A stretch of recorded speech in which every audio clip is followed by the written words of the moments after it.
الحمدللہ رب العالمین والصلاة والسلام علی اشرف الانبیاء والمرسلین وعلی آلہ وصحبہ اجمعین اما بعد قال النبی صلی اللہ تعالی علیہ وسلم التائب من الذنب کمن لا ذنب له او کما قال صلی اللہ علیہ وسلم وعن اغر المزنی رضی اللہ تعالی عنہ قال قال النبی صلی اللہ تعالی علیہ وسلم انه لیغان علی قلبی وانی استغفر اللہ فی اليوم 100 مرہ او کما قال علیہ الصلاۃ والسلام۔ بزرگوں، بھائیو، دوستو، عزیزو، میں نے کل بھی استغفار اور توبہ کے باب میں چند باتیں ذکر کی تھی۔ حق تعالیٰ نے ایک عظیم المرتبت دولت اس امت کو عطا فرمائی ہے۔ حسن بصری رحمۃ اللہ علیہ فرماتے ہیں کہ اس امت کو اللہ تعالیٰ نے دو چیزیں عطا فرمائی۔ ایک کا کام ہے معدوم کو موجود کرنا، اور ایک کا کام ہے موجود کو معدوم کرنا۔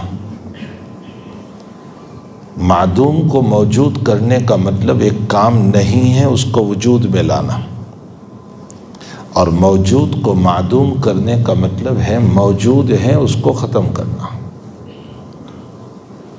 وہ دو چیزیں کیا ہے؟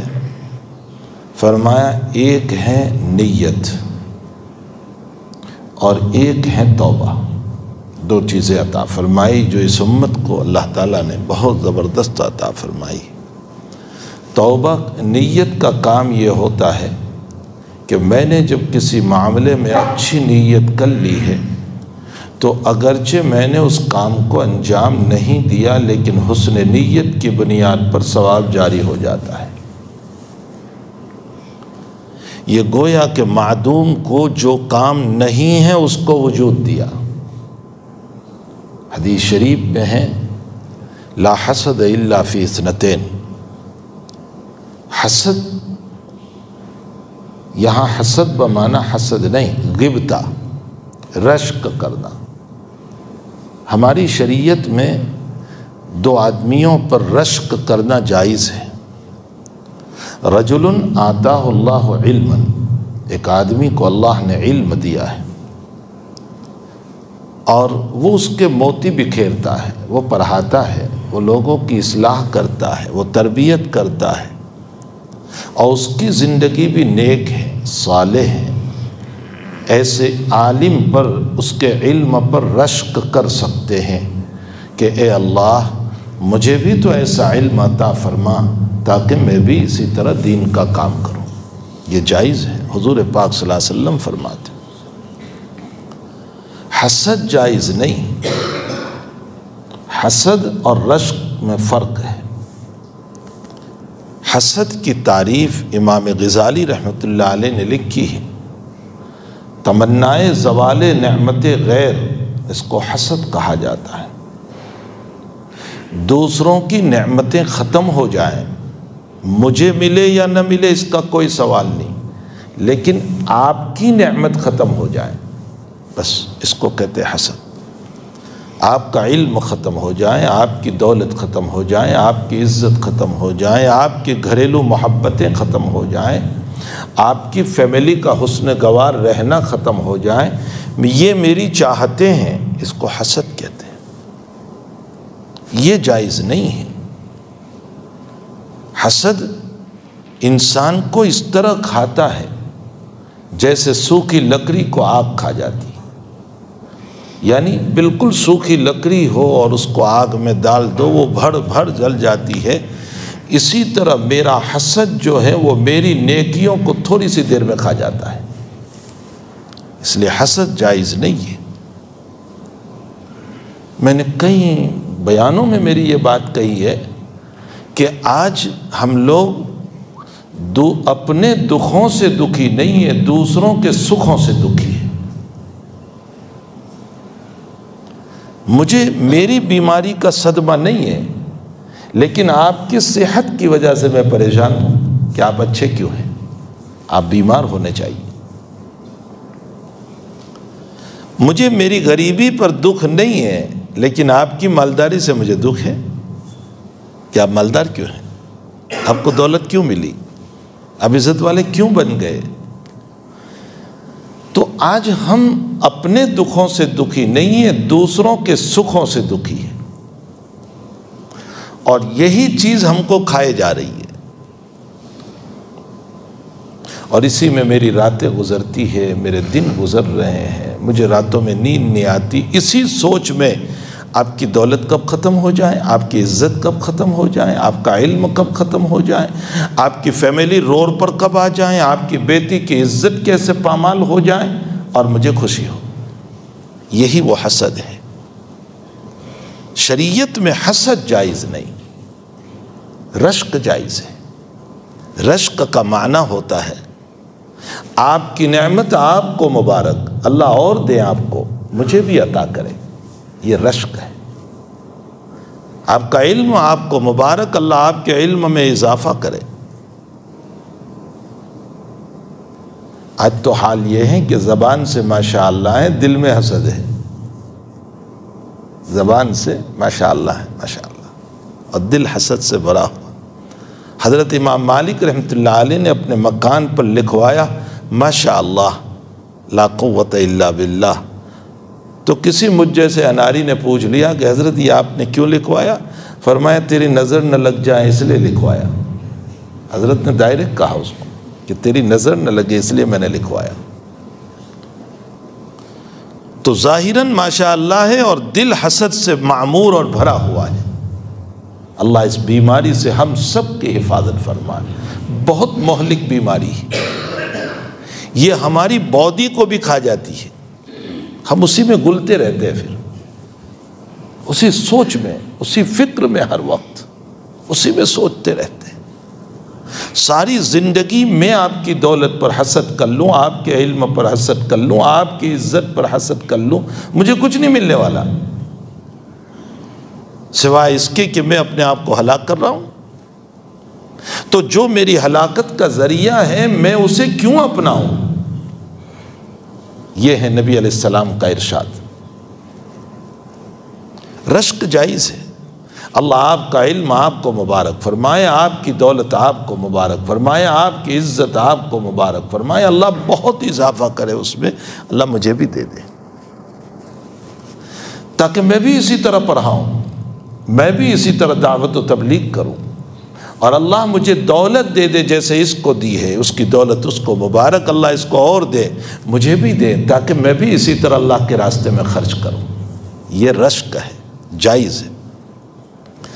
علماء نے لکھا ہے اس حدیث شریف پر، یہ بخاری شریف کی روایت ہے، اس پر حافظ ابن حجر عسقلانی رحمۃ اللہ علیہ لکھتے ہیں کہ جس نے یہ رشک کیا کہ اللہ مجھے بھی دولت دے تو میں بھی اسی طرح غریبوں پر، بیواؤں پر، یتامہ پر، مساکین پر، مدارس پر، امت کے ذب و حال لوگوں پر خرچ کروں گا، فرمایا جب سے نیت شروع کی ہے اگر اخلاص نیت ہے تو کچھ بھی خرچ نہیں کیا اور ثواب جاری ہو گیا،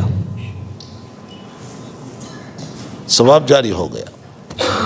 اس کو کہا گیا ہے، حضرت حسن بصری رحمۃ اللہ علیہ جو فرماتے ہیں کہ معدوم کو موجود کر دیا، عمل نہیں کیا اور ثواب مل رہا ہے۔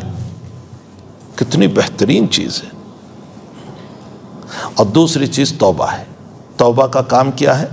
موجود کو معدوم کر دیتا ہے، جو موجود ہے اس کو ختم کر دیتا ہے۔ کیسے؟ میں نے سچے دل سے توبہ نصوحہ کر لی۔ توبہ نصوحہ کا معنی ہے جو گناہ ہوا اس پر پچھتاوا اور آئندہ نہ کرنے کا ارادہ، پکا عزم، اور اس وقت معافی، پچھتاوا، آئندہ نہ کرنے کا پکا ارادہ، یہ ہے توبہ نصوحہ۔ جب انسان توبہ کر لیتا ہے توبہ نصوحہ تو حق تعالی جل شانہ اس موجود گناہ کو اس طرح ختم کر دیتا ہے کہ میں اور آپ، ہم جب ختم کرتے ہیں نا تو یا تو لکیر کھینچ دیتے ہیں اس کے اوپر یا سفیدہ لگا دیتے ہیں اس کے اوپر، لیکن نظر تو آتا ہے کہیں نہ کہیں، اور اگر کمپیوٹر کے اندر بھی مٹایا تو کھولنے والا جب کھولے گا تو وہاں کہیں نہ کہیں کونے میں موجود ہوگا، اور اگر موبائل کے اوپر میسیج آپ نے ڈیلیٹ کر دیا تو 3 سال کے میسیج پھر بھی کھل سکتے ہیں۔ یہ ساری باتیں کھل سکتی ہے، لیکن رب کریم جب مٹانے پر آتا ہے تو ایسے مٹاتا ہے کہ فرشتوں کو بھی پتہ نہیں چلتا۔ یہ اللہ کا معدوم کرنا، یہ اللہ کا ختم کرنا، حق تعالیٰ اس طرح ختم کرتا ہے اس کو۔ یہ موجود کو معدوم کر دیا، یہ توبہ کی شان ہے۔ ڈاکٹر عبدالحی صاحب عارفی رحمۃ اللہ علیہ ایک بہت عجیب بات فرماتے تھے کہ آپ نے سچی توبہ کر لی، اور اس توبہ کے بعد پھر بار بار اس کو یاد کرتے رہنا کہ میں نے وہ گناہ کیا تھا، میں نے وہ گناہ کیا تھا۔ فرمایا رب کریم سے مایوسی ہے، ایسا نہ کرو۔ جب سچے دل سے توبہ کی ہے تو اس کا مطلب تمہیں اپنے اللہ پر ابھی تک یقین نہیں آیا۔ ہو گیا مسئلہ، اب اس کو یاد نہ کیا کرو۔ جو مسائل ختم ہو گئے، تم نے سچے دل سے توبہ کر لی۔ حضرت حاجی صاحب رحمۃ اللہ علیہ، اللہ ان کی قبر کو نور سے منور فرمائے، ہمارے سرخیل ہے۔ ہمارے جتنے سلسلے اس وقت چل رہے ہیں ان تمام سلسلوں کی بنیاد حضرت حاجی صاحب رحمۃ اللہ علیہ، چشتیہ ہو، سہروردیہ ہو، نقشبندیہ ہو، یہ جتنے سلسلے یہاں چل رہے ہیں نا، یہ سب حضرت حاجی صاحب رحمۃ اللہ علیہ پر پہنچتے ہیں۔ حضرت حاجی صاحب رحمۃ اللہ علیہ سے مجلس میں کسی نے یوں فرمایا کہ حضرت میں نے سچے دل سے توبہ کر لی۔ اب دیکھیں حضرت حاجی صاحب رحمۃ اللہ علیہ کی شخصیت، حالانکہ عالم نہیں تھے، عربی تیسرے تک پڑھے ہوئے تھے، لیکن بیعت ہونے والے کون لوگ ہیں؟ حضرت گنگوہی جیسا مفتی بیعت ہو رہا ہے، محدث بیعت ہو رہا ہے، حضرت نانوتوی رحمۃ اللہ علیہ جیسی شخصیت جو امام منطق اور امام فلسفہ کہا جاتا ہے وہ بیعت ہو رہا ہے، اشرف علی تھانوی جو تفسیر اور حدیث کا امام کہا جاتا ہے وہ بیعت ہو رہا ہے، اور دھرندر لوگ بیعت ہو رہے ہیں۔ کوئی جوہر ہوگا تو ہی تو، کوئی جوہر ہوگا اس میں۔ مکے حضرت حاجی صاحب رحمۃ اللہ علیہ مولود شریف کے قائل تھے، یعنی ربیع الاول کے موقع پر کچھ اشعار پڑھے جائیں، حاجی صاحب قائل تھے اس کے۔ مکہ شریف میں حضرت نانوتوی رحمۃ اللہ علیہ بھی تشریف لے گئے تھے، اور ایک جگہ حاجی صاحب رحمۃ اللہ علیہ کو جانا تھا، وہی ربیع الاول کا مہینہ تھا اور مولود شریف کی مجلس تھی۔ حاجی صاحب نے حضرت گنگوہی سے فرمایا مولوی رشید احمد چلو گے؟ فرمایا نہیں حضرت میں نہیں آؤں گا، مرید ہے لیکن مفتی بھی تو ہے، اس لیے کہ آپ کا قول حجت ہو جائے گا۔ فرمایا میں نہیں آؤں گا۔ فرمایا ٹھیک ہے نہ آؤ تم۔ حاجی صاحب تشریف لے آئے اور فرمایا مولوی رشید احمد اچھا ہوا تم نہ آئے تو، ورنہ کل کو امت کو فتویٰ کیا دیتے، تمہارا نہ آنا بہتر ہے۔ کسی نے حضرت نانوتوی سے پوچھا کہ آپ ان سے بیعت ہوئے جو عالم بھی نہیں؟ فرمایا عالم تو کیا، عالم گھڑ ہے، ہمیں عالم بنایا انہوں نے۔ حضرت گنگوہی کا وہ خط بہت مشہور ہے، بہت مشہور ہے۔ جس وقت حاجی صاحب ہجرت کر کے مکہ شریف تشریف لے گئے، وہیں مدفون ہوئے ہیں جنت المعلیٰ میں۔ تو وہ زمانہ جو تھا وہ حجاج کرام کے ذریعے سے لوگ خطوط بھیجتے تھے مریدین، تو 4-4 ہزار خطوط جاتے تھے حاجی صاحب پر، اور حاجی صاحب سب کے جواب دلواتے تھے۔ ایک مرتبہ فرمایا سب کے خطوط آتے ہیں، میرے رشید احمد کا کوئی خط نہیں آتا، وہ اپنے حالات ہی نہیں بتاتا۔ آنے والے نے نقل کیا تو حضرت گنگوہی نے خط لکھا، وہ چھپا ہوا ہے وہ خط، اس میں لکھا کہ حضرت اس ناکارہ کے کیا حالات ہوتے ہیں جو گندگی میں بھرا ہوا ہے، خط کی ابتدا میں لکھا۔ یہ تواضع تھی۔ اور اس کے بعد فرمایا حضرت جب سے میں بیعت ہوا ہوں مادح اور ذام مجھے برابر نظر آنے لگے ہیں، یعنی تعریف کرنے والوں کی تعریف سے میں خوش نہیں ہوتا اور برائی کرنے والوں کی برائی سے مجھے کوئی رنج نہیں ہوتا۔ جب کوئی میری تعریف کرتا ہے تو میں یہ سوچتا ہوں اے اللہ یہ میرے اندر کی زندگی سے واقف نہیں ہے اس لیے تعریف کر رہا ہے، اگر میری اندر کی زندگی کا پتہ چل جائے تو کبھی تعریف نہیں کرے گا۔ اور جب کوئی میری برائی کرتا ہے تو میں دل میں یہ سوچتا ہوں کہ اے اللہ یہ تو اتنا ہی جانتا ہے ورنہ میں تو بہت گندا ہوں. تو مادح اور ذام سے کوئی فرق نہیں پڑتا. یہی ہماری طبیعت ہونی چاہیے. تعریف کرنے والوں کے دو کلمات سے ہمارا بدن پھول نہ جائے، اور برائی کرنے والوں کی برائی سے طبیعت پر کوئی اثر نہ ہو. ٹھیک ہے، تعریف کرنے والے اپنی جگہ، برائی کرنے والے اپنی. اور جو دوسری بات لکھی تھی، فرمایا جب تک حضرت آپ سے بیعت نہیں ہوا تھا مجھے حدیث کے الفاظ پڑھ رہا تھا، اور جب سے آپ سے بیعت ہوا ہوں اب حدیث کے معانی سمجھ میں آئے. پہلے مجھے حدیث کے معانی سمجھ میں نہیں آتے تھے. مدرسوں میں جو بچے پڑھتے ہیں وہ حدیث کے الفاظ ظاہری پڑھ رہے ہیں، اس کی روح نہیں ہے. روح جب ہوتی ہے جب تصوف اندر میں آتا ہے اور کسی اہل اللہ سے منسلک ہو جاتے تو پھر روح آتی ہے. پھر لا تحاسدو کا مطلب سمجھ میں آتا ہے، پھر لا تدابرو کا مطلب سمجھ میں آتا ہے، پھر لا تباغضو کا مطلب سمجھ میں آتا ہے، پھر سمجھ میں آتا ہے. وہاں تک تو الفاظ ہی الفاظ ہے. تو بہرحال حاجی صاحب رحمۃ اللہ علیہ سے کسی نے مجلس میں سوال کیا، توبہ ہی کی مجلس چل رہی تھی، حاجی صاحب اس پر کچھ باتیں بیان فرما رہے تھے. تو حاجی صاحب نے فرمایا کہ دیکھو انسان جب توبہ نصوحہ کر لیتا ہے اللہ تعالیٰ اس کے سارے گناہوں کو معاف کر دیتا ہے، پھر ان گناہوں کو یاد نہیں کرنا چاہیے. تو کسی نے سوال کر لیا، فرمایا کہ حضرت میں سچے دل سے توبہ تو کر رہا ہوں لیکن دل میں یہ خیال سا گزرتا ہے کہ کیا معلوم آئندہ ہو جاوے تو عزم کے خلاف تو نہیں ہوگا. فرمایا ارے لوگو، حضرت کا جملہ سنو، ارے لوگو تم کیا سمجھتے ہو اللہ کو؟ جب تم نے اس وقت پکا ارادہ کر لیا ہے فیصلہ اسی پر ہوا ہے، آئندہ اگر تجھ سے ہو گیا پھر توبہ کر لینا. مسئلہ ختم ہو گیا، اب اس کو یاد نہ کیا جائے. ہمارے شیخ رحمۃ اللہ علیہ نے تقریر بخاری شریف میں ایک جگہ فرمایا ہے، کتاب الصلاۃ میں حضرت شیخ رحمۃ اللہ مولانا زکریا صاحب رحمۃ اللہ علیہ فرماتے ہیں کہ یہ جو دو فرشتے ہیں نا، جمڑی طرف میں کرامن ہے اور دابی طرف میں کاتبین ہے، رائٹ میں کرامن ہے اور لیفٹ میں کاتبین ہے. فرمایا یہ جو نیکیوں کے لکھنے والے ہیں اللہ نے ان کو امیر بنایا ہے، اور یہ جو برائیوں کے لکھنے والے ہیں اللہ نے ان کو مامور بنایا ہے. فرمایا بندہ جب گناہ کرتا ہے تو امیر رائٹ طرف سے جو فرشتہ ہے جو جمڑی طرف کا ہے جو نیکیوں والا ہے وہ مامور کو کہتا ہے ابھی نہ لکھنا، ہو سکتا ہے توبہ کر لے. رحمت تو دیکھے اللہ، ابھی نہ لکھنا، ہو سکتا ہے توبہ کر لے. وہ مامور پھر پوچھتا ہے لکھوں؟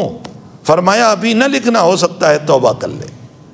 وہ مامور پھر پوچھتا ہے، جب 3 مرتبہ ہوتا ہے اور بندہ جب توبہ نہیں کرتا اب امیر کہتا ہے لکھ لے. اللہ کی رحمت ہے، حق تعالی جل شانہ کی رحمت ہے. اور لکھنے کے بعد بھی اس اللہ نے کوئی مہر نہیں لگا دیا. لکھنے کے بعد بھی فرمایا میرے بندے اب بھی توبہ کر لے گا میں تجھے معاف کر لوں گا. کب تک میں تجھے دروازہ کھلا رکھتا ہوں؟ فرمایا جب تک کہ سکرات شروع نہ ہو جائے. دروازہ کھلا ہوا ہے، موت سے پہلے پہلے تک تو معافی مانگ لینا، میں تجھے معاف کر دوں گا. تو حق تعالیٰ نے ہمارے لیے معافی کے دروازے کو کھلا رکھا ہے، اور وہ اسی لیے کھلا رکھا ہے اس نے دنیا والوں کی طرح نہیں کہ ایک مرتبہ جب محل لگ گیا بس اب فیصلہ ہو کر کے رہے گا، اس کے خلاف نہیں ہو سکتا ہے. یہ اللہ کا معاملہ نہیں ہے. بخاری شریف میں بنی اسرائیل کا ایک واقعہ نبی کریم صلی اللہ علیہ وسلم نے نقل فرمایا. حضرت فرماتے ہیں کہ ایک نباش تھا. نباش جانتے ہیں؟ نباش کفن چور، وہ کفن چوری کرتا تھا. آپ کہو گے کفن چوری بھی لوگ کرتے ہیں؟ ارے کفن چوری تو بہت دور کی بات، لوگ مرحومہ عورتوں سے دفن کے بعد زنا بھی کرتے ہیں. ہاں ایسے بھی ویڈیو آئے ہیں کہ تدفین ہو گئی اور چلے گئے اور آدھے گھنٹے میں اس مرحومہ پر ظلم ہو رہا ہے کہ اسے نکال کر لا حول ولا قوت الا باللہ. جب انسان کی طبیعت خباثت پر اتر جاتی ہے تو اولئک کالانعام بل ہم اضل، وہ جانور سے بدتر ہو جاتا ہے، وہ سور سے بدتر ہو جاتا ہے. اور جب انسان کی طبیعت حق کی طرف چل پڑتی ہے اور خواہشات اس کے ٹھیک چل پڑتے ہیں تو پھر اس صورت میں وہ وہاں پہنچتا ہے جہاں فرشتہ بھی نہیں پہنچ سکتا۔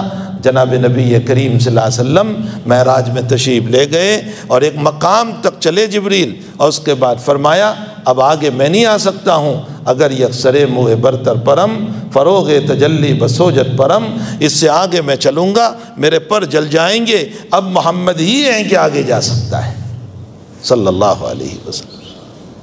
حقیقت یہ ہے کہ انسان کا رخ جب صحیح ہو جاتا ہے تو یہ اس مقام پر پہنچ جاتا ہے جہاں ملائکہ بھی نہیں پہنچتے، اور رخ بدل جاتا ہے اور خواہشات حیوانیت پہ اتر جاتے ہیں تو پھر اس صورت میں انسان سور سے بدتر بن جاتا ہے، وہ اعمال کرتا ہے جو جانور بھی نہیں کرتے۔ تو وہ نباش تھا، کفن چور تھا، اس نے مرنے سے پہلے اپنے بیٹوں کو وصیت کی کہ میں جب مر جاؤں تو مجھے جلا دینا، اور جلانے کے بعد میری راکھ کو ندی میں بہا دینا یا ہوا میں اڑا دینا۔ یہ بخاری شریف کی روایت ہے۔ وہ مر گیا اور اس کے وارثوں نے اس کے ساتھ یہی معاملہ کیا، اس کو جلا دیا، اور وہ یہ سمجھا تھا کہ اب اللہ کہاں قادر ہے، کیا کرے گا وہ مجھے جمع کر کے، لیکن حق تعالیٰ نے اس کو جمع کیا۔ قرآن میں ہے نا، اللہ تعالیٰ فرماتے ہیں کہ پہلی مرتبہ جب بلا کسی نقشے کے اور بلا کسی وجود کے تجھے میں نے وجود دے دیا ہے تو وجود کے بعد دوبارہ وجود دینا تو میرے لیے بہت آسان ہے۔ افعینا بالخلق الاول، پہلی مرتبہ بنانے سے ہم تھک گئے تھے تجھے، جب کچھ نہیں تھا تیرا اور ہم نے تجھے بنایا، تو بنے ہوئے کو بنانا تو بہت آسان ہے، اب تو ریپیئرنگ ہی کرنا ہے اس کو۔ اس کو اللہ نے زندہ کیا، پوچھا تو نے یہ وصیت کیوں کی تھی؟ اس نے کہا اللہ تیرے خوف کی وجہ سے، مجھے تیرا ڈر لگ رہا تھا کہ میں نے کفن چوری میں زندگی گزاری ہے، تو میری پکڑ کر لے گا، میرا کیا ہوگا؟ پھر دوسری بات یہ کہ تجھے کیا ضرورت پڑے گی کہ مجھے تو زندہ کرے، میں تو نالائق آدمی ہوں۔ اس کی عاجزی اور اس کے اپنی ندامت اللہ تعالیٰ نے اسی پر اس کو معاف کر دیا۔ نبی اکرم صلی اللہ علیہ وسلم فرماتے اس کو معاف کر دیا۔ یہاں اس روایت پر محدثین نے ایک سوال کیا ہے کہ گویا کہ وہ دوبارہ زندہ ہونے کا قائل نہیں تھا، تو بعض بادل موت کا منکر ہو گیا، اور بعض بادل موت کا منکر جو ہے اس کی مغفرت کیسے ہو گئی؟ بہت سارے جواب دیے، میں حضرت تھانوی کا جواب نقل کرتا ہوں، وہ جاہل التقدیر تھا، جاہد التقدیر نہیں تھا، جاہل التقدیر تھا، تقدیر سے ناواقف تھا، بعض بادل موت کے مسئلے سے ناواقف تھا، وہ جو ہے وہ منکر نہیں تھا، ورنہ خوف پیدا کیوں ہوتا اس کو؟ حق تعالیٰ نے اسی پر اس کی مغفرت فرما دی۔ رب کریم حدیث شریف میں، بخاری شریف میں ہے کہ قیامت کے دن اللہ اپنے ایک بندے کو بلائے گا، اس کو اتنا قریب کرے گا، اتنا قریب کرے گا، روایت میں ہے کہ اس کے کندھے پر ہاتھ رکھے گا اللہ کا ہاتھ اس کی شان کے مطابق، کیسا ہاتھ واللہ عالم، بس ہمارا ایمان ہے اس کا ہاتھ ہے، کیسا ویسا اس میں نہ جائے، اور اس کو کندھے پر ہاتھ رکھ کر چپکے اللہ اس کے صغائر گنوائے گا، تو نے یہ بھی کیا تھا، یہ بھی کیا تھا، یہ بھی کیا تھا۔ وہ دل میں سوچے گا کہ بس اب تو خیر نہیں، جہنم کے فیصلے یقینی ہیں۔ جب اس کو اس بات کا یقین ہو جائے گا کہ میرے لیے جہنم لازم ہے، تو اللہ تعالیٰ کہے گا دنیا میں ستاری کی تھی، اب بھی تیری ستاری کر کے میں تجھے معاف کر رہا ہوں، جا۔ تو حدیث شریف میں ہے کہ وہ خود ہی کہے گا اللہ ابھی تو نے فلاں گناہ نہیں گنوایا، فلاں نہیں گنوایا، وہ بھی تو میں نے کیا تھا، وہ بھی تو میں نے کیا تھا، ابھی تک تو جہنم کا اپنے آپ کو مستحق سمجھ رہا تھا، اور اب خود ہی اپنے گناہ کو بتانے لگے گا اللہ کو۔ روایتوں میں ہے کہ اللہ تعالیٰ اس کی اس بات پر ہنسیں گے کہ ابھی تو ڈر رہا تھا اور ابھی خود ہی اپنے گناہ بتانے لگا۔ یہ اللہ تعالیٰ کی رحمتیں ہیں، اس لیے جب تک سانس میں سانس باقی ہے، جان میں جان باقی ہے، ہمیں روزانہ توبہ کا اہتمام کرنا چاہیے۔ امام غزالی نے ایک دعا نقل کی ہے، اللہم ارحم وتجاوز وتکرم وتجاوز اما تعلم فإنك تعلم ما لا أعلم وأنت الأعز الأكرم۔ نبی علیہ السلام نے یہ دعا کہاں پڑھی تھی؟ جب صفا اور مروہ پر چل رہے تھے تو میلین اخضرین جو دوڑنے کی جگہ ہیں بیچ میں تھوڑی سی جہاں گرین لائٹ آتی ہے وہاں حضرت نے یہ دعا پڑھی تھی، اللہم اغفر ورحم وتکرم وتجاوز اما تعلم فإنك تعلم ما لا أعلم۔ اس میں مجھے صرف اتنا سمجھانا ہے، فإنك تعلم ما لا أعلم، اے اللہ بہت سے گناہ وہ ہیں جو کر کے مجھے یاد نہیں رہے، تجھے یاد ہے۔ میں تو بھول گیا میں نے کیا کیا گناہ کیے، لیکن تو جانتا ہے، اللہ ان سب کو تو معاف فرما دے۔ یہ دعا حضرت نے وہاں فرمائی تھی، بہت جامع دعا ہے، اس دعا کا بھی اہتمام کرنا چاہیے۔ تو توبہ نصوحہ ہمیں کرنا چاہیے۔ اب مسئلہ یہ آ جاتا ہے کہ ہماری عبادتیں چھوٹی ہے تو کیا مسئلہ؟ توبہ نصوحہ کیسے ہو؟ اس سلسلے میں زکوٰۃ کبھی قضا نہیں ہوتی، مسئلہ یاد رکھیں، زکوٰۃ میں قضا ہے ہی نہیں، آپ جب چاہیں زکوٰۃ ادا کر سکتے ہیں۔ ہاں البتہ علماء نے لکھا ہے کہ جلد از جلد ادا کر دو، اس لیے کہ زندگی کا بھروسہ نہیں ہے، موت آ گئی تو سر پہ زکوٰۃ رہ جائے گی، باقی زکوٰۃ قضا نہیں ہوتی۔ آپ اس سال کی زکوٰۃ 2 سال کے بعد بھی دے سکتے ہیں، 3 سال کے بعد بھی دے سکتے ہیں، لیکن مسئلہ یہ ہے کہ کیا پتہ کہ میں اتنا جیوں گا، مجھے پتہ نہیں ہے، اس لیے جلد از جلد زکوٰۃ ادا کر دینا چاہیے۔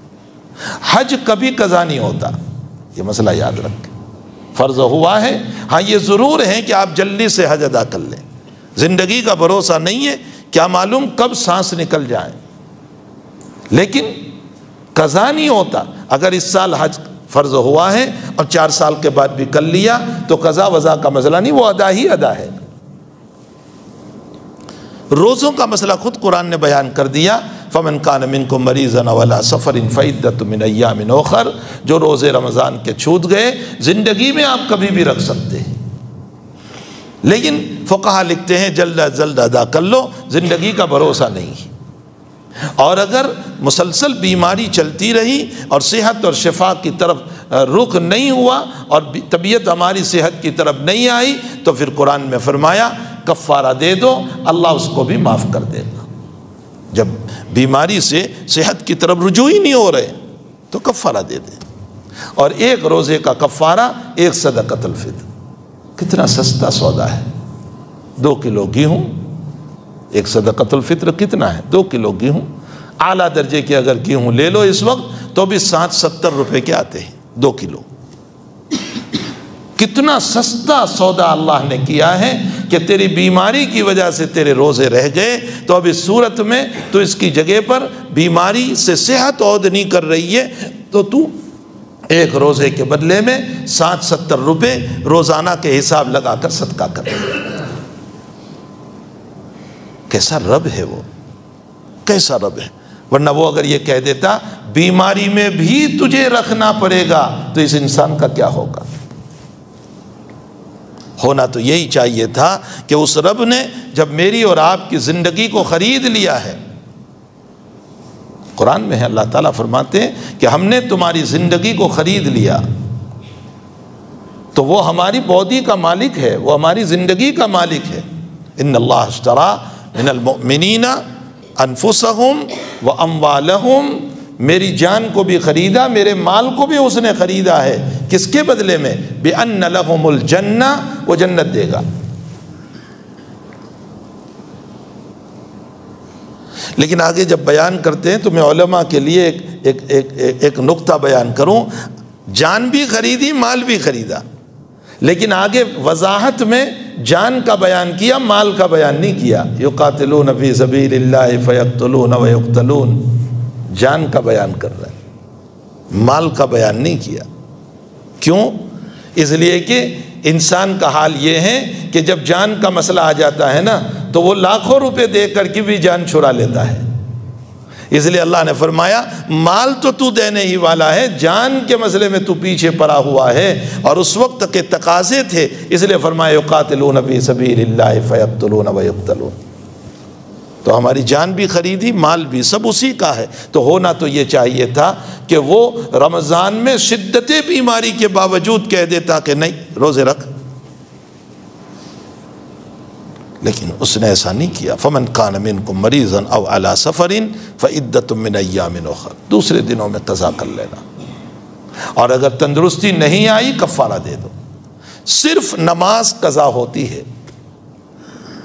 اب نماز کا مسئلہ یہ ہے کہ اقیم الصلاۃ لذکری، میرے یاد دلانے پر نماز پڑھ لیا کرو۔ اقیم الصلاۃ لذکری، میرے یاد دلانے پر نماز پڑھ لیا کرو۔ بعض لوگ کہتے ہیں قضائے عمری کوئی چیز نہیں، نہ کہتے ہیں۔ ہم کہتے ہیں فقہاء نے مسئلہ لکھا ہے، امام احمد کی فقہ دیکھو، امام شافعی کا دیکھو، ابو حنیفہ مالک کا دیکھو، فقہ میں لکھا ہوا ہے کہ تمہاری نمازیں اگر قضا ہو گئی ہے تو اس کو یاد کر کے، اگر ترتیب سے پہلے آپ کو یاد آ گیا تب تو اسی ترتیب سے پڑھ لو، اور اگر بہت وقت گزر گیا ہے تو پھر جس طرح چاہے پڑھو۔ بیچ میں بہت ساری وقت کی نمازیں ادا کرتے چلے گئے، اور پھر یاد آیا کہ میری 10 سال پہلے نماز چھوٹی تھی، ظہر کی یا فجر کی یا عصر کی، تو فرمایا اس کو پڑھ لو۔ یہ قضائے عمری نہیں ہوئی تو کیا ہوا؟ بلا وجہ کے لوگ منع کر رہے ہیں۔ اقیم الصلاۃ لذکری، امام بخاری نے اس کا ترجمہ کیا ہے میرے یاد دلانے پر نماز پڑھو۔ اگرچہ مفسرین نے اس کا اور دوسرا ترجمہ یہ کیا ہے میری یادوں کے لیے نماز پڑھو، دونوں ہی معنی ہے اس کا۔ میرا ذکر نمازوں میں ہے، نماز پڑھو میرا ذکر ہے، لیکن دوسرا ترجمہ ہے جو بخاری کر رہے ہیں کہ میرے یاد دلانے پر نماز پڑھو۔ معلوم ہوتا ہے کہ نیند کا غلبہ ہو گیا تھا، اور سارے انتظامات تم نے اٹھنے کے کیے تھے، الارم بھی رکھا تھا اور سب کچھ تم نے کیا تھا، لیکن تھکے ہارے تھے اور جو ہے نہیں اٹھ پائے، یا تم نے نیند کی ٹیبلٹ لے رکھی تھی، اور سارے اٹھنے کے انتظام کے باوجود تم اگر فجر کی نماز میں نہ اٹھ سکے، گھبراؤ نہیں۔ اب جب تمہیں یاد آ رہی ہے فجر کی نماز، یہ میں یاد دلا رہا ہوں، اسی وقت پڑھ لو۔ اقیم الصلاۃ لذکری، میرے یاد دلانے پر نماز پڑھو، تو میں تم کو یاد دلاتا ہوں۔ تو جب تک حیات ہیں وہاں تک ہماری چھوٹی ہوئی نمازوں کو ہم ادا کر لیں۔ ایک ترتیب بنا لے ذہن میں کہ میری زندگی میں فجر چھوٹی ہے، میں آج فجر پڑھ رہا ہوں، میری زندگی میں ظہر چھوٹی ہے، میں ظہر پڑھ رہا ہوں، میری زندگی میں عصر چھوٹی ہے، میں عصر پڑھ رہا ہوں۔ اور فجر کی نماز پڑھ لینے کے بعد مسئلہ سنو، اور عصر کی نماز بھی پڑھ لینے کے بعد آپ پڑھ سکتے ہیں فرض۔ فجر کے پڑھنے کے بعد طلوع آفتاب سے پہلے، اور عصر پڑھ لینے کے بعد غروب آفتاب سے پہلے نفل پڑھنا منع ہے، سنت پڑھنا منع ہے، فرض پڑھنا جائز ہے۔ آپ عصر کی نماز پڑھ لی ہم نے، اس کے بعد عصر کی چھوٹی ہوئی کوئی فرض پڑھ لیں، فجر کے بعد طلوع آفتاب سے پہلے کوئی فجر چھوٹ گئی ہے اس کو پڑھ لیں۔ لیکن یاد رکھو فقہاء نے لکھا ہے کہ گھر پہ پڑھو، مسجد میں نہیں۔ حکمت اس میں یہ ہے کہ اگر عصر پڑھنے کے بعد دوبارہ کھڑے ہوں گے تو لوگوں کو کنفیوژن ہوگا کہ آپ یہ کون سی نماز پڑھ رہے ہیں، عصر کے بعد تو منع کیا ہے نبی کریم صلی اللہ علیہ وسلم نے۔ اب کہاں آپ وضاحت کرتے پھرو گے کہ میں اپنی چھوٹی ہوئی فرض پڑھ رہا ہوں، اور پھر فرمایا خام و خواہ کے لیے اپنے گناہ کو ظاہر مت کرو، گھر پہ جا کر پڑھ لو، پڑھو لیکن گھر پہ جا کر۔ تو ایک ترتیب ہم بنا لیں، کب تک ہم قضا کرتے رہیں گے؟ فرمایا جب دل مطمئن جب تک نہ ہو جائے۔ دل جب مطمئن ہو گیا کہ میری قضا ساری نمازیں ادا ہو گئی ہے، بس یہ توبہ ہو گئی نمازوں سے۔ یاد رکھو نماز کے بعد میں توبہ یہ نہیں اللہ میری نمازوں کو معاف کر دے، ایسے معاف نہیں ہوگی، نماز کے بعد میں پڑھنا پڑے گا، یہ توبہ ہے اس کی۔ ہر عمل کی توبہ علیحدہ علیحدہ ہے۔ روزوں کی توبہ یہ ہے کہ زندگی میں اپنے چھوٹے ہوئے روزے پورے کر لو، اور اگر نہیں طاقت آئی تو فدیہ دے دو۔ زکوٰۃ زندگی میں ادا کر دو، حج زندگی میں ادا کر لو، اور نماز کی توبہ یہ ہے کہ چھوٹی ہوئی نمازوں کو پڑھ لو۔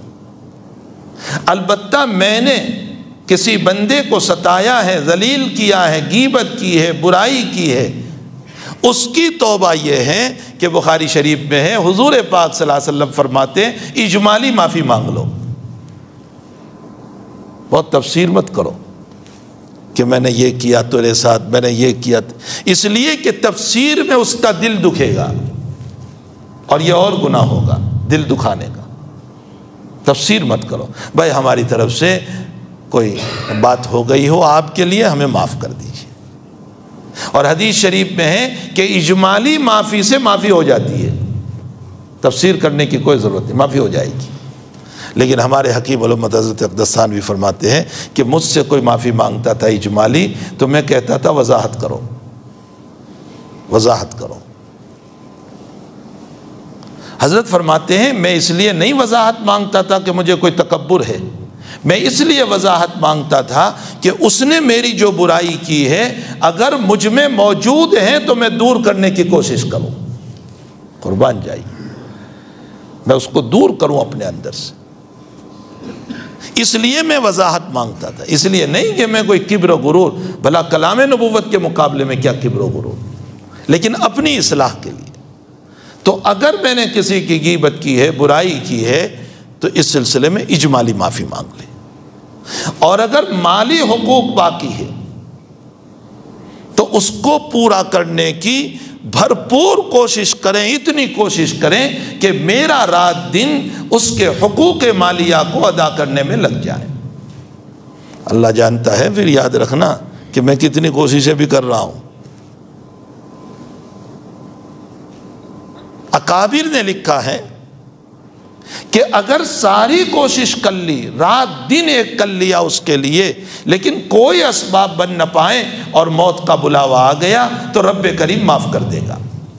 اور معافی کی شکل یہ ہوگی کہ اللہ سامنے والے کو اپنی طرف سے راضی کر کے اس بندے کی معافی کا انتظام کر دے گا۔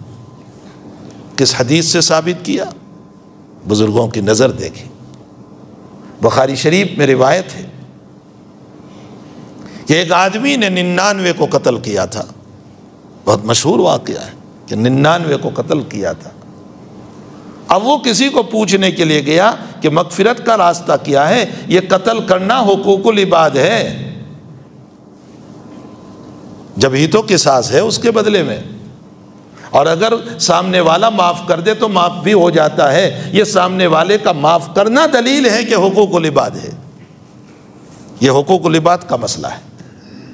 اس نے 99 کو قتل کیا تھا، پھر کسی سے پوچھنے گیا کہ بھائی معافی کی کوئی صورت، دل کے اندر اس طرح کی بات آ رہی ہے کہ میں نے بہت گناہ کر لیے، کوئی معافی کی شکل؟ تو اس نے کہا کوئی شکل نہیں، 99 کو قتل کیا اور اب معافی کی شکل؟ تو کہا 100 پورے ہو جائیں تو بھی چل، اس کو بھی قتل کر دیا۔ ہمارے حضرت تھانوی رحمۃ اللہ علیہ فرماتے ہیں کہ وہ خشک صوفی تھا، فقہ سے وابستہ نہیں تھا۔ جس نے یہ جواب دیا نا کہ معافی نہیں ہوگی، وہ خشک صوفی تھا، فقہ سے واقف نہیں تھا۔ ہمارے آقا صلی اللہ علیہ وسلم نے بھی ایک جگہ یہ کہا ہے، جہاں جریز کی روایت آتی ہے کہ اس کی ماں نے اس کو بلایا بنی اسرائیل کے اندر، اور وہ نماز پڑھ رہے تھے، انہوں نے جواب نہیں دیا، اور نماز کے بعد گئے اور ماں کی بد دعا آ گئی اور وہ ذلیل ہو گئے۔ اس میں حضرت لکھتے ہیں، نبی علیہ الصلوۃ والسلام کا ارشاد ہے، حضرت فرماتے ہیں لیس فقیہا، جریز فقی نہیں تھے، اگر فقی ہوتے تو نماز توڑ کر ماں کا جواب دے دیتے کہ نماز کا بدل ہو سکتا ہے، ماں کے جواب کا بدل نہیں ہو سکتا۔ یہ ہے فقاہت، یہ فقاہت ہے۔ نبی علیہ السلام فرماتے ہیں وہ فقی نہیں تھے، اسی لیے انہوں نے جواب نہیں دیا۔ معلوم یہ ہوتا ہے کہ ہر مسئلے میں فقاہت کی ضرورت ہے، اور یہی وجہ ہے کہ شیطان پر ایک فقی بھاری ہے 1000 عابد کے مقابلے میں۔ حضور پاک صلی اللہ علیہ وسلم کا فرمان ہے، فقیہ واحد اشد علی الشیطان من 1000 عابد۔ 1000 عابدوں کو گمراہ کرنا آسان ہے، لیکن ایک فقیہ کو گمراہ کرنا مشکل ہے۔ فقاہت بہت بڑی چیز ہے، اور اب تعالیٰ جل شانہ جس کو فقاہت کی دولت سے نوازتا ہے وہ سمجھ لے کہ اللہ نے اس کے ساتھ خیر کا ارادہ کیا۔ من یرد اللہ بہ خیرا یفقہہ فی الدین، اس کو فقاہت دیتا ہے، دین کی سمجھ دیتا ہے، پھر وہ مسائل کو کھولتا ہے، جزیات کو نکالتا ہے۔ تو خیر میں یہ کہہ رہا تھا کہ جس سے پوچھا مسئلہ وہ صوفی تو تھے، فقی نہیں تھے، انہوں نے جواب دیا کہ معافی کی کوئی شکل نہیں، تو اس کو بھی قتل کر دیا، 100 ہو گئے، لیکن دل میں طرف ضرور ہے کہ معافی کی کوئی شکل نکلے۔ کسی فقی سے مسئلہ پوچھ لیا تو اس نے بتایا کہ یہاں ایک بستی ہے، وہاں اللہ والے رہتے ہیں، جاؤ اس بستی کے اندر اور ان کے پاس رہو، وہ تمہیں طریقہ سکھائیں گے معافی کا، اور وہ تمہارا راستہ نکالیں گے، ان کے پاس جاؤ۔ حدیث شریف میں ہے کہ وہ جس بستی میں رہتا تھا اس کا نام کفرہ تھا، اور جس بستی میں جا رہا ہے اس کا نام نصرہ تھا، جہاں اللہ والے تھے، جہاں فقی تھے۔ اب یہ چلا ہے اور راستے میں اللہ کا بلاوا آ گیا، موت آ گئی۔ تو روایتوں میں ہے کہ مرنے سے پہلے اس نے اپنے آپ کو تھوڑا سا گھسیتا۔ بہت سی مرتبہ ہوتا ہے نا کہ انسان موت کے موقع پر کچھ نہ کچھ عمل کرنے کی کوشش کرتا ہے، پانی لے لیتا ہے، فلاں کام کرتا ہے، فلاں کام کرتا ہے، کچھ نہ کچھ کرتا ہے۔ اس نے اپنے آپ کو گھسیتا، اس لیے کہ دماغ میں یہی چل رہا تھا کہ جس بستی کی طرف مجھے جانا ہے میں جلدی سے پہنچوں، اور بس موت آ گئی، روح قبض ہو گئی۔ حدیث شریف میں حضور پاک صلی اللہ علیہ وسلم فرماتے ہیں رحمت کے فرشتے بھی آئے، جنت کے فرشتے، اور عذاب کے فرشتے بھی آئے۔ عذاب کے فرشتے کہنے لگے ابھی توبہ نہیں ہوئی ہے اس کی، ابھی تو وہاں گیا نہیں، توبہ کا مسئلہ نہیں ہوا، اس لیے چلو اس کو جہنم میں لے چلو۔ اور رحمت اور جنت کے فرشتے کہہ رہے ہیں کہ یہ توبہ کے لیے تو چلا ہے، اس کو جنت میں لے چلے۔ اب دونوں فرشتوں کی بحث ہے، یاد رکھو فیصلہ تو اللہ ہی کرنے والا تھا، لیکن یہ سارے انتظامات کیوں کروائے اور نبی سے بیان کیوں فرمایا؟ تاکہ اللہ کی رحمت اے محمد کی امت تم سمجھ لو صلی اللہ علیہ وسلم۔ اللہ کی رحمت سمجھانے کے لیے یہ ساری روایت ہمارے سامنے بیان کی جا رہی ہے۔ اب دونوں آپس میں بحث کر رہے ہیں فرشتے، ملائکہ عذاب بھی اور ملائکہ جنت بھی۔ حق تعالیٰ نے فرمایا کہ اچھا ایک کام کرو، یہ جس بستی کی طرف جا رہا ہے اور جہاں سے چلا ہے اس کو ذرا ناپ لو اس کا، جس بستی سے یہ قریب ہے وہ فیصلہ کر دو، اگر کفرہ سے قریب ہے اپنی بستی سے تو جہنم میں لے جاؤ، اور جس بستی کی طرف جا رہا ہے اگر اس کے قریب ہو گیا ہے تو پھر اس صورت میں اس کو جنت والے فرشتے لے جائیں۔ اب جو ناپا گیا تو وہ جہاں گرا تھا اور اس نے تھوڑی سی کوشش کر کے اپنے آپ کو آگے کی طرف ڈالنے کی کوشش کی تھی، تو یہی جو آگے چلا تھا نا، اسی میں کچھ وہ رحمت اور نصرہ کی طرف قریب ہو گیا۔ جب ناپا گیا تو نصرہ سے قریب تھا، کفرہ سے دور تھا، اللہ نے جنت کا فیصلہ فرما دیا۔ اس پر فرماتے ہیں کہ حقوق العباد میں اس نے بھرپور کوشش کی معافی کی، اور اپنے آپ کو گھسیتا اور کھینچا۔ یہ دلیل ہے اس بات کے اوپر کہ اگر حقوق مالیہ باقی ہے اور حقوق العباد باقی ہے، اس میں رات دن کی انتھک کوشش کر لیں اس کے حق کو ادا کرنے کے لیے، اور اس درمیان بلاوا موت کا آ گیا تو پھر حق تعالی نظام فرمائیں گے کہ سامنے والے کو قیامت کے دن اللہ اپنی طرف سے ثواب دے کر اس کو معاف کر دیں گے۔ لیکن اللہ جانتا ہے، یہ بھی یاد رکھنا، صرف میرے بولنے سے کچھ نہیں ہوگا، وہ جانتا ہے کہ بندے نے کتنی کوشش کی، یہ دورہ بھی ہے یا نہیں، اس کے دل میں غم بھی تھا یا نہیں حقوق العباد کا، اس کا دل بے چین تھا یا نہیں حقوق ادا کرنے کے لیے، یہ دوڑ رہا تھا یا نہیں دوڑ رہا تھا، اس کے اوپر اللہ کا فیصلہ ہو۔ اور پھر اسی پر وہ روایت جو جناب رسول اللہ صلی اللہ علیہ وسلم نے فرمائی کہ مثلاً آپ کے پیسے میرے پاس باقی اور میں نے انتھک کوشش کی تھی دنیا میں، کوئی لمحہ نہیں چھوڑا اپنے آپ کو یہ حقوق العباد ادا کرنے کے لیے، حتیٰ کہ وہ حضرت جابر کا واقعہ لے لو کہ ان کے باپ کے پاس، عبداللہ کے پاس بہت قرضہ باقی تھا لوگوں کا، اور حضرت عبداللہ شہید ہو گئے احد میں، اور قرضہ چھوڑ کر گئے، بہت قرضہ۔ لیکن یاد رکھو وہ قرضہ دنیا کی بنیاد پر نہیں ہوا تھا۔ اصل میں حضرت عبداللہ کو لوگ امین سمجھتے تھے تو اپنی امانتیں رکھتے تھے ان کے پاس۔ تو حضرت عبداللہ کہتے تھے کہ دیکھو امانت کا مسئلہ یہ ہے کہ ضائع ہو جائیں تو ذمہ دار نہیں۔ مسئلہ ہے نا، آپ نے میرے پاس امانت رکھی، میری حفاظت کے باوجود ضائع ہو گئی تو میں ذمہ دار نہیں۔ اور قرض کا مسئلہ یہ ہے کہ ضائع ہو جائیں تو ذمہ دار ہوں، تو امانت کے طور پر نہ رکھو، قرض کے طور پر رکھو تاکہ تمہارا پیسہ تمہیں واپس ملے۔ اس میں حضرت کے پاس لوگوں کی امانتیں بہت ہو گئی اور حضرت جو ہیں امت پر خرچ کرتے رہے، چونکہ ضرورت تھی اس موقع پر، اور اس درمیان احد میں شہید ہو گئے۔ اب ان کے باغ تھے، باغ میں کھجوریں آئی تو جتنے قرض خواہ تھے، قرض مانگنے والے، وہ سب آ گئے۔ ان کے بیٹے حضرت جابر رضی اللہ تعالیٰ عنہ پریشان ہیں کہ باغ میں اتنا مال نہیں ہے، سب کا قرضہ کیسے ادا ہوگا، کیا ہوگا میرا؟ جا کر حضور پاک صلی اللہ علیہ وسلم سے فرمایا کہ یا رسول اللہ آپ جانتے ہیں میرے باپ کو کہ وہ احد میں شہید ہو گئے اور قرض بہت چھوڑ کر گئے، اور باغ میں مال اتنا آیا نہیں ہے اور سارے آئے ہوئے، میں کیا کروں؟ حضرت آپ ذرا تشریف لے آئیں، شاید آپ کو دیکھ کر کے مجھ پر رحم ہو جائے۔ بچے تھے نا وہ، تو مجھ پر رحم ہو جائے۔ حضرت تشریف لے آئے، حضرت نے فرمایا کہ جتنی کھجوریں ہیں نا الگ الگ قسم کی، اس کے الگ الگ ڈھیر بناؤ۔ نبی علیہ السلام کے زمانے میں مدینہ شریف میں 120 قسم کی کھجوریں ہوتی تھی، اب تو 4 5 6 قسم کی ملتی ہے۔ حضرت کے زمانے میں 120 قسم کی کھجوریں ہوتی تھی، جیسے آپ کے وہاں مختلف قسم کے آم ملتے ہیں، کوئی ہاپوس ہے اور کوئی فلاں ہے اور کوئی فلاں ہے، نہ معلوم کیسے کیسے سب نام ہے۔ کوئی لنگڑا بھی ہے، جو لنگڑا ساری دنیا میں گھومتا ہے، پوری دنیا میں دوڑ رہا ہے۔ تو 120 قسم کی کھجوریں تھیں، سب الگ الگ ڈھیر بنائے، حضرت تشریف لے آئے۔ تو قرض خواہوں نے دیکھا کہ اچھا نبی کو اس لیے بلایا ہے تاکہ سفارش ہو جائیں، تو وہ گھور گھور کر دیکھنے لگے جابر کو۔ بخاری میں ہے کانہم اغروبی، مجھے کھا جائیں گے، ایسے دیکھنے لگے۔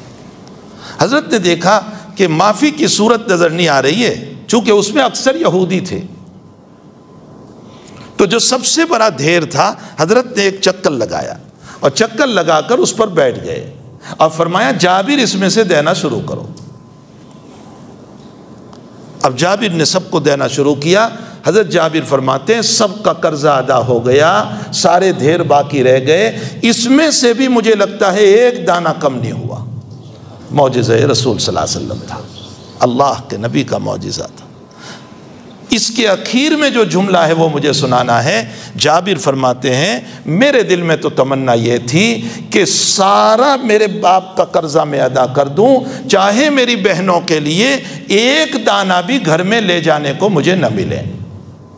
یہ ہے انسان کو فکر کہ میں ایک دانہ بھی گھر میں نہ لے جاؤں، کوئی عرض نہیں، میری بہنیں بھوکی رہ جائیں، میں بھوکا رہ جاؤں، لیکن باپ کا قرض ادا ہو جائے۔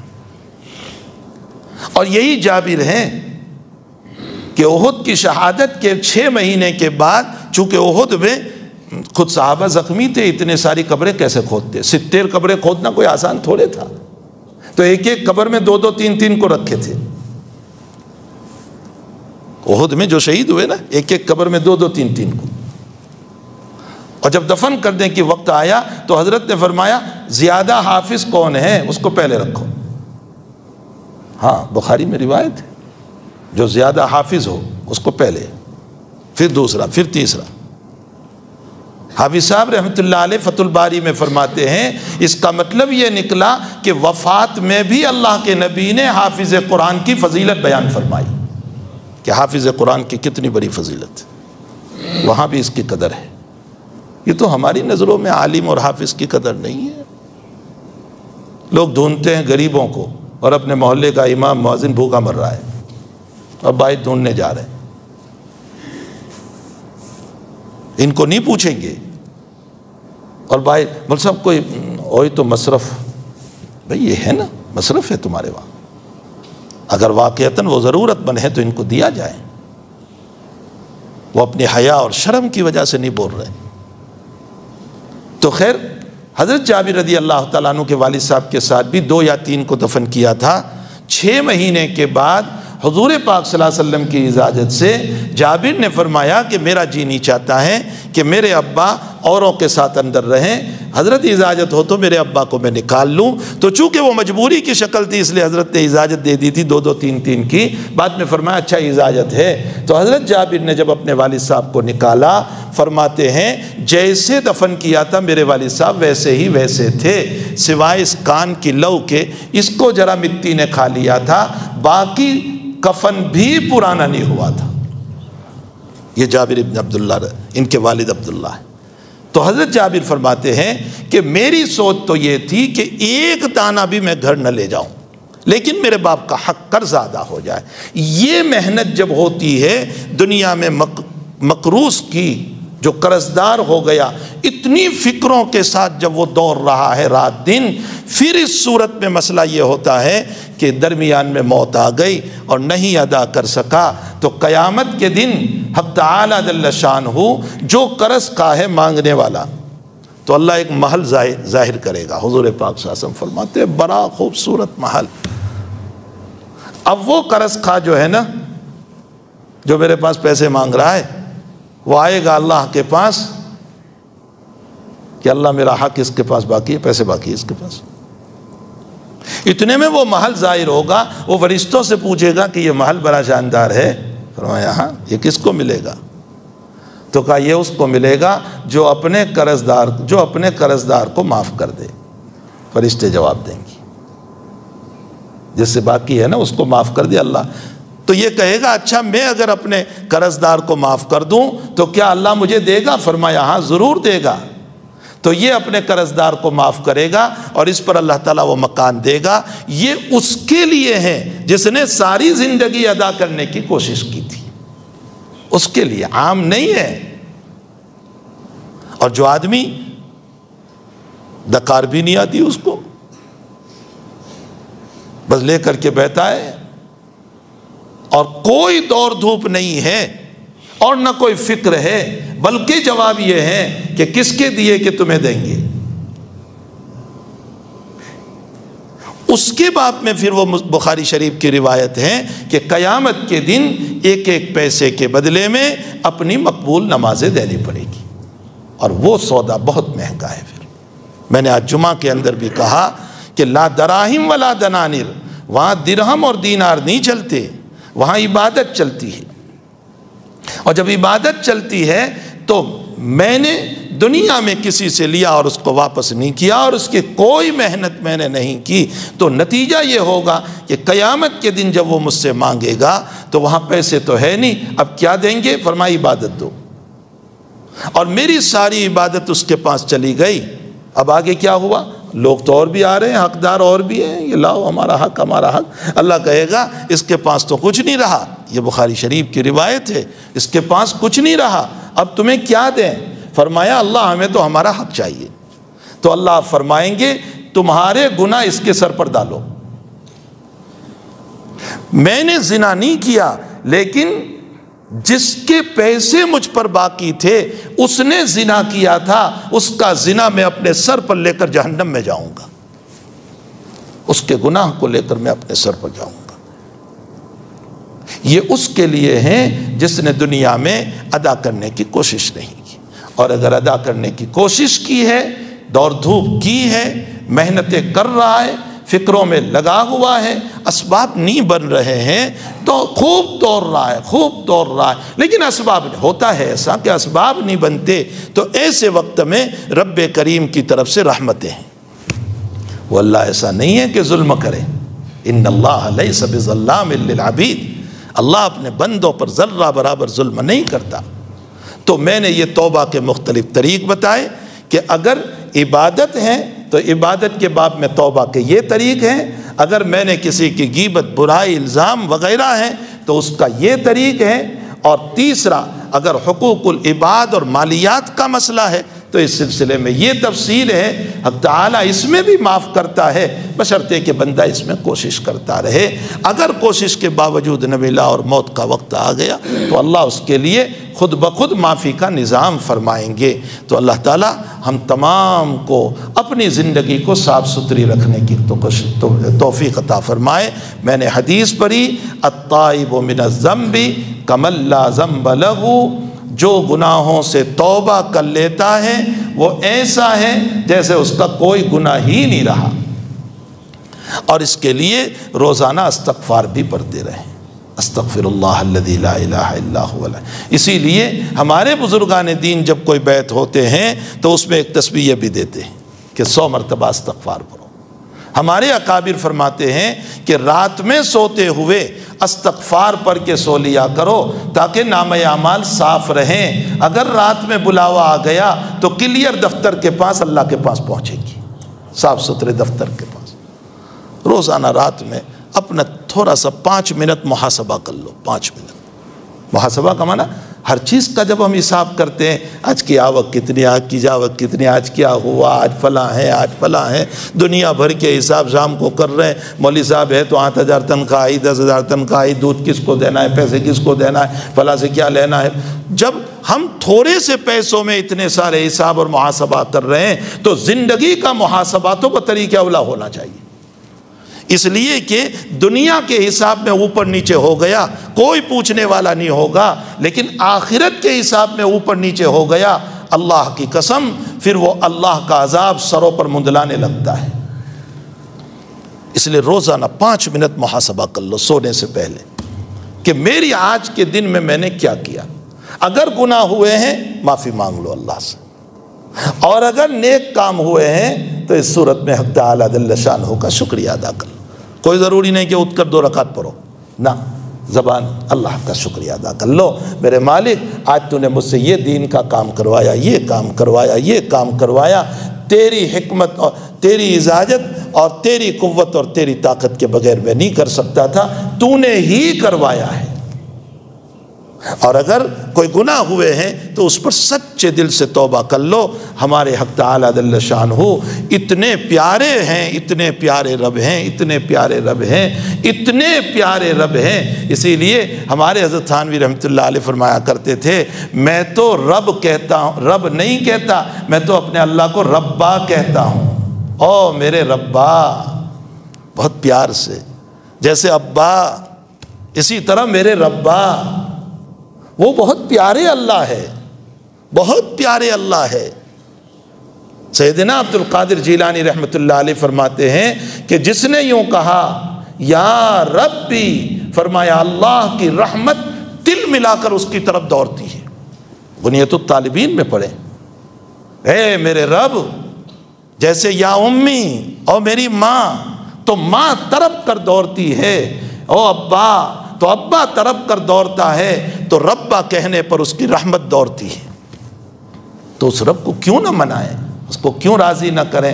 دنیا والوں کو آزما لیا، ذرا اس کو بھی تو آزماؤ، اس سے بھی تو معاملہ کرو، اسے بھی تو معافی مانگو، اس کی بھی باتوں کو مانو۔ انشاءاللہ تعالی اس کی رحمتیں آج نہیں تو کل اترتی ہوئی نظر آئے گی۔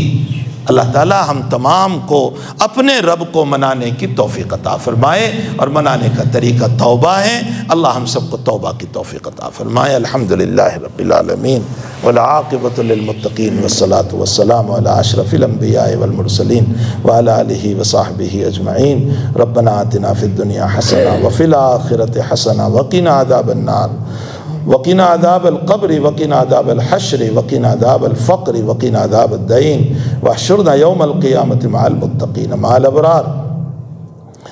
اللہم ربنا لا تزغ قلوبنا بعد اذ ہدیتنا وہب لنا من لدنک رحمہ انک انت الوہاب۔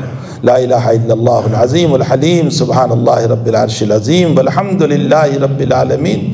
نسألک موجبات رحمتک وعزائم مغفرتک والغنیمۃ من کل بر والسلامۃ من کل اثم لا تدع لنا ذنبا الا غفرتا ولا ہما الا فرجتا ولا دینا الا قضیتا ولا مریضا الا شفیتا ولا میتا الا رحمتا ولا حاجۃ من حوائج الدنیا والآخرہ ہی لک رضا الا قضیتها یا ارحم الراحمین اللہم ربنا تقبل منا انک انت السمیع العلیم وتب علینا یا مولانا انک انت التواب الرحیم وصلی اللہ علی النبی الکریم برحمتک یا ارحم الراحمین.